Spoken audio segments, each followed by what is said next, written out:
감사합니다. 타입니다. 다름이 아니라 아이폰 액정 교체를 좀 받으려고 하는데 기존에 쓰던 액정은 어떻게 되는 거예요? 반납하셔야 되세요. 반납을 해야지 수리하실 수가 있습니다. 친절하신 애플 공식 서비스 센터 상담원 분을 통해서 확인해 봤는데 기존 액정을 반납하지 않으면 액정 교체를 받을 수 없다고 하더라고요. 그리고 수리마블 같은 일반 수리점도 똑같습니다. 제가 왜 이런 영상을 만들고 있는지 설명해 드릴 건데 어제 액정 교체 때문에 연락 주신 분이 있어서 상세하게 안내해 드렸습니다. 기존 액정을 반납해야 되는지 물어보시더라고요.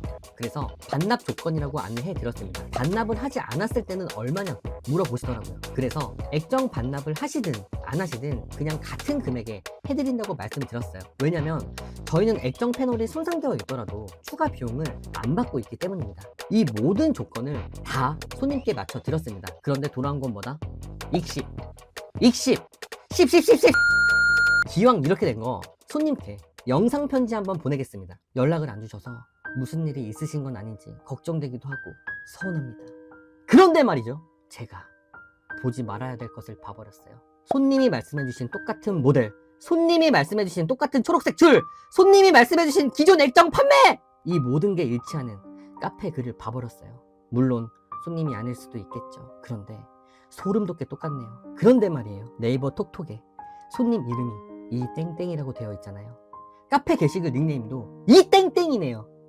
똑같아요. 우연이겠죠? 아닐 거예요.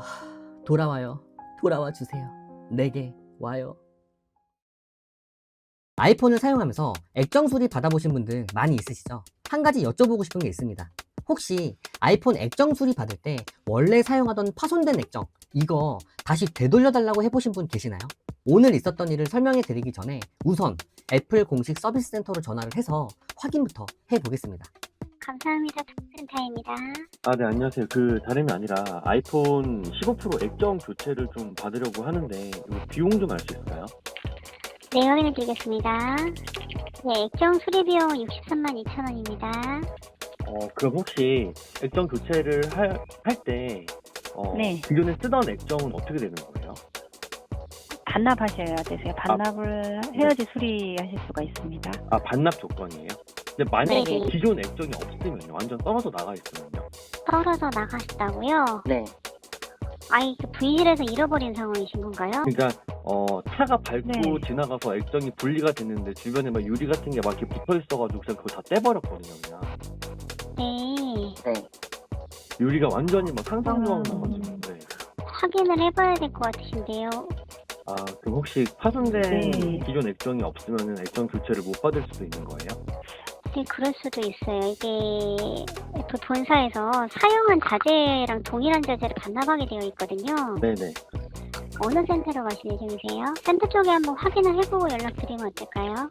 네네, 알겠습니다. 감사합니다. 자, 이렇게 너무너무 친절하신 애플 공식 서비스 센터 상담원 분을 통해서 확인해 봤는데 기존 액정을 반납하지 않으면 액정 교체를 받을 수 없다고 하더라고요. 저는 이미 이 내용을 알고 있었습니다. 그래서 예외도 있을까 하는 생각이 들어서 특수한 상황을 설정해 봤어요. 차가 밟고 지나가서 액정이 분리되었는데 남아있는 액정을 제거하지 않으면 다칠 수 있기 때문에 모두 제거해 버렸다고 해봤습니다. 기존 액정을 반납하고 싶어도 이미 산산조각 나버렸고 이걸 다 제거해서 버리지 않으면 신체 상해를 입을 수도 있는 상황이기 때문에 혹시나 이럴 때는 기존 액정을 반납하지 않아도 액정 교체를 받을 수 있는지 궁금했거든요. 아무래도 일반적인 상황이 아니다 보니 확인해보고 연락 주신다고 하시더라고요. 그리고 정확히 7분 뒤에 그 친절하신 상담원 분께서 다시 전화 주셨습니다. 네, 오세요. 네, 안녕하십니까. 타입니다. 네. 네, 말씀해주신 내용 확인해 봤는데요. 네네. 지금 반납해야 되는 자재가 없는 상황이라서 수리가 불가능한 부분입니다. 지금 이거는 좀 특이한 상황이잖아요. 차가 밟고 지나갔고 유리가 이제 네네. 갇혀 있는 상황이라서 이제 다칠까봐 이제 안전장비를 네네네. 다 이제 빼놓은 상황이긴 한데 네네네. 일부라도 좀 완전히 파손된 그 일부 그 반 정도 남아있는 그런 그 액정이라도 가지고 가면 될까요, 혹시 그러면? 그거라도 가지고 오셔야 될 것 같으세요. 일부라도 그게 있어야 없으면은 이제 진행이 불가능한 부분이신 거고요. 그거를 일부라도 가지고 오셔야 되는 상황이시고, 근데 그게 될지 여부는 기상태 보고 일단 엔지니어가 판단을 해야 될 것 같습니다. 이게 일단 분리가 된 상황이셔가지고요. 그러면은 완전히 기존 액정이 아예 형태도 없이 사라진 상태면은 액정 교체는 받을 수 없는 거고, 일부라도 남아 있으면은 액정 교체를 받을 수 있을 것 같기는 한데, 그거는 이제 해당 지점에 방문을 해봐야지 정확히 알 수 있다, 요 말씀이신 거죠? 네, 맞습니다. 그리고 지금 액정이 산산조각 날 정도의 충격이면은 다른 부분도 손상이 될 확률이 좀 높아서 그것도 한번 점검하면서 확인해 보셔야 될 것 같아요. 액정 수리만으로는 안 끝날 수 있습니다.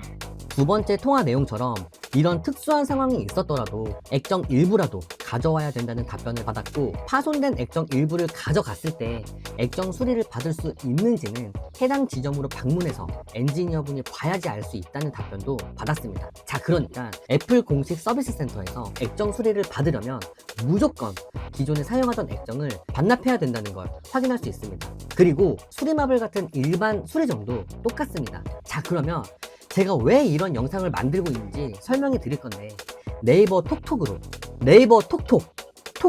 연락이 왔습니다. 제가 왜 네이버 톡톡을 강조하는지는 잠시 뒤에 설명해 드릴게요. 어제 액정 교체 때문에 연락 주신 분이 있어서 상세하게 안내해 드렸습니다. 기존 액정을 반납해야 되는지 물어보시더라고요.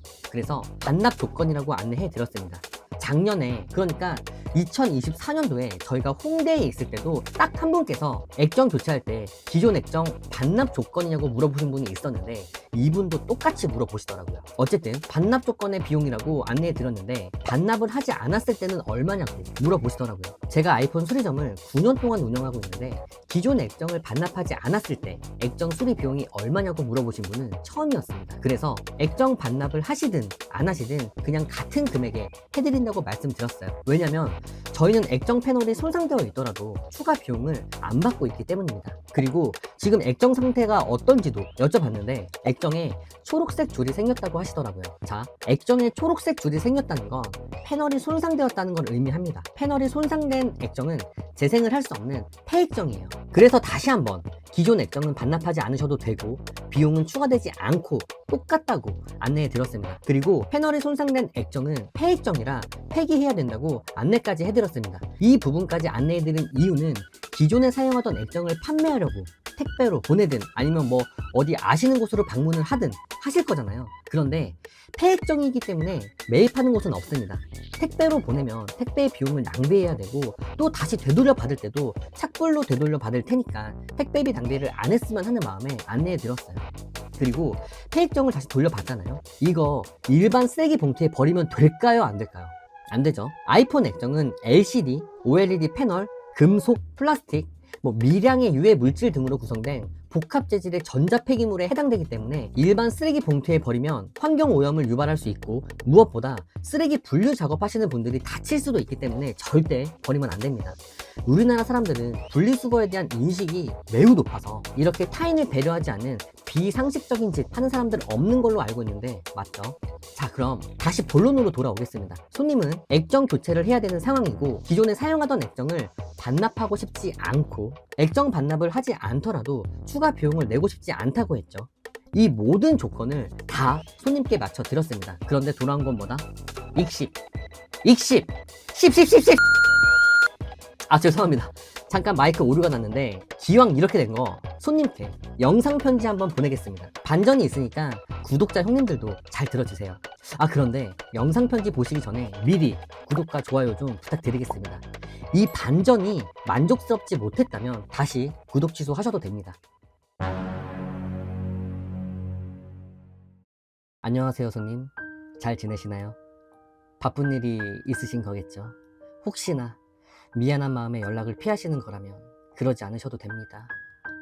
아는 척 하지 않고 아무것도 모른 척, 아무것도 못 본 척 그냥 AI 느낌으로 액정 교체 잘 해드릴 수 있어요.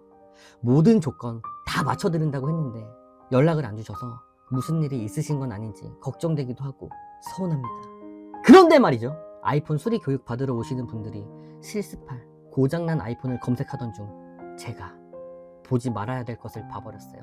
손님이 말씀해주신 똑같은 모델, 손님이 말씀해주신 똑같은 초록색 줄, 손님이 말씀해주신 기존 액정 판매! 이 모든 게 일치하는 카페 글을 봐버렸어요. 물론 손님이 아닐 수도 있겠죠. 그런데 소름 돋게 똑같네요. 그리고 게시글 등록 시간을 보니까 4시간 전이에요. 정확하게 제 답변을 읽씹하시고 1시간 정도 뒤에 올리신 것 같은데 다른 사람이겠죠. 제가 착각한 거겠죠. 그런데 말이에요. 네이버 톡톡에 손님 이름이 이땡땡이라고 되어 있잖아요. 카페 게시글 닉네임도 이땡땡이네요. 똑같아요. 우연이겠죠? 아닐 거예요. 돌아와요. 돌아와 주세요. 내게 와요. 제 영상 편지가 간절했다면 구독과 좋아요 부탁드리겠습니다.